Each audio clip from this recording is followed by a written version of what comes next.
1982 में रिलीज हुई फिल्म शक्ति भारतीय सिनेमा के इतिहास में एक मील का पत्थर मानी जाती है। ये फिल्म केवल अपनी कहानी के लिए नहीं, बल्कि दो महानायकों दिलीप कुमार और अमिताभ बच्चन के आमने सामने आने के लिए जानी जाती है।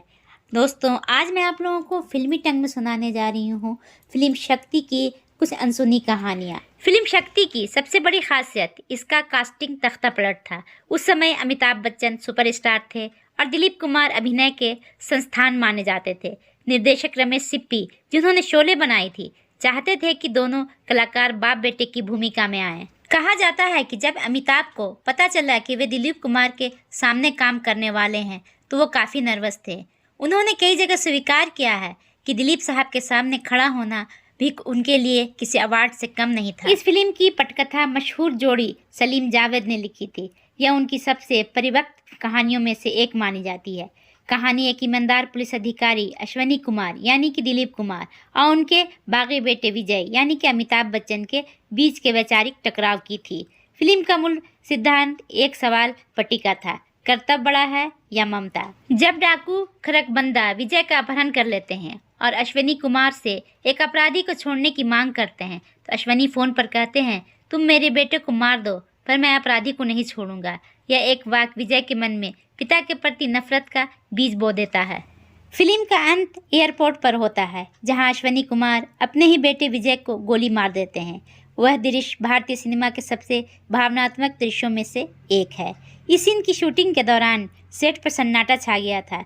जब विजय अपने पिता की गोद में दम तोड़ता है तो दिलीप कुमार के चेहरे के हाव भाव देखकर वहां मौजूद सभी मेंबर्स की आंखों में आंसू आ गए थे। अमिताभ ने बाद में कहा था कि दिलीप साहब की आंखों में जो दर्द था उसने उनके अभिनय को और भी बेहतर बना दिया। हैरानी की बात यह है कि जब शक्ति रिलीज हुई तो इसे वो ज़बरदस्त व्यावसायिक सफलता नहीं मिली जिसकी उम्मीद शोले के निर्देशक से की जा रही थी। लोगों को लगा था कि फिल्म में बहुत सारा एक्शन होगा, लेकिन यह एक गहन ड्रामा फिल्म थी। हालांकि समीक्षाओं ने इसे मास्टरपीस बताया और आज इसे कल्ट क्लासिक का दर्जा प्राप्त है। राखी गुलजार ने इस फिल्म में अमिताभ की मां की भूमिका निभाई थी। दिलचस्प बात यह है कि उसी दौर में राखी अमिताभ के साथ कभी कभी और कस्मे वादे जैसी फिल्मों में हीरोइन के तौर पर काम कर रही थी। एक मां के रूप में उनकी सादगी ने फिल्म में जान फूंक दी थी। बहुत कम लोग जानते हैं कि अनिल कपूर ने इस फिल्म में एक छोटा सा रोल अमिताभ बच्चन के बेटे के रूप में अंत में निभाया था। फिल्म के बाद एक बहस छिड़ गई थी कि किसने बेहतर अभिनय किया। कई लोगों का मानना था कि दिलीप कुमार ने अपनी सदी हुई संवाद अदायगी से फिल्म लूट ली, जबकि दूसरों का कहना था कि अमिताभ ने एक घायल और उपेक्षित बेटे के गुस्से को बखूबी पर्दे पर उतारा।